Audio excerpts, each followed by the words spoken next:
Assalamualaikum warahmatullahi wabarakatuh. Wilujeng enjing sampurasun.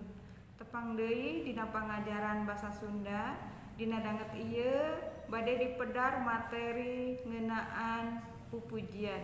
Pupujian teh materi anu katilu di kelas 7. Tapi sateacana mangga urang sebatkeun heula naon tujuan pembelajaran dina danget ieu. Tujuan pembelajaran anu kahiji nyaeta siswa dapat menjelaskan arti dari pupujian dengan tepat dan percaya diri. Tujuan pembelajaran anu kadua nyaeta siswa dapat mengidentifikasi ciri pupujian dengan tepat dan percaya diri. Pupujian teh nyaeta hasil karya sastra Sunda winangun ugeran atanapi puisi. Pupujian ditilik tina eusi sareng wangunna nyoko kana ajaran agama Islam. Pupujian teh ditilik tina eusina aya 5 jenis atanapi 5 rupa. Anu kahiji, pupujian muji ka Gusti Allah. Anu kadua, pupujian sholawat ka Kangjeng Nabi Muhammad sallallahu alaihi wasallam. Anu katilu, pupujian anu eusina doa sareng tobat ka Gusti Allah. Anu kaopat, pupujian pepeling. Anu kalima, pupujian anu eusina ajaran agama Islam.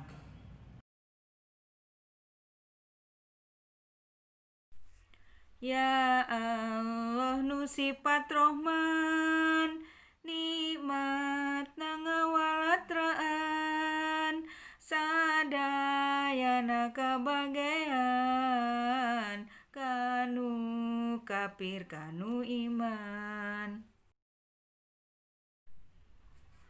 Rahmat Allah, salam Allah, katoha utusan Allah.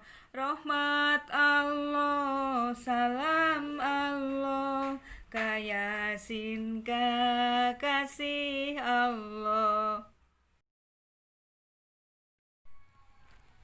Mugi Gusti ngahampura kana dosa jisim abdi sareng dosa ibu rama dulur muslimat muslimin.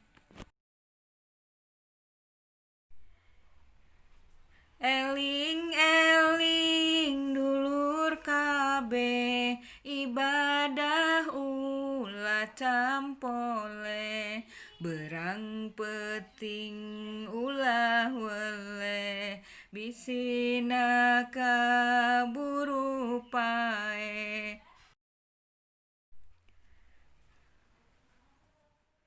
Fardu wudu aya genep sadayana, hiji niat kadua ngumbah beungeutna, tilu ngumbah leungeun dua jeung sikuna, opat ngusap saeutik tina sirahna. Saterasna pupujian teh ngandung ciri-ciri. Ciri kahiji, kaasup karya sastra ugeran atawa puisi. Kadua, diwangun ku pada jeung padalisan atawa bait jeung baris. Katilu, ngandung purwakanti atawa sasarwaan sora atawa persamaan bunyi di akhir kalimah. Kaopat, ngandung amanat anu jelas. Kalima, eusina raket patalina atawa erat kaitannya jeung agama Islam. Kagenep, dinadomkeun atawa dilagukan. Pupujian mindeng kadenge dinadomkeun di masjid-masjid dina waktu ngadagoan salat berjamaah, di madrasah-madrasah, di pasantren-pasantren, sareng di pangaosan ibu-ibu. Mung sakitu wae pedaran materi dina danget ieu. Sampurasun. Assalamualaikum warahmatullahi wabarakatuh.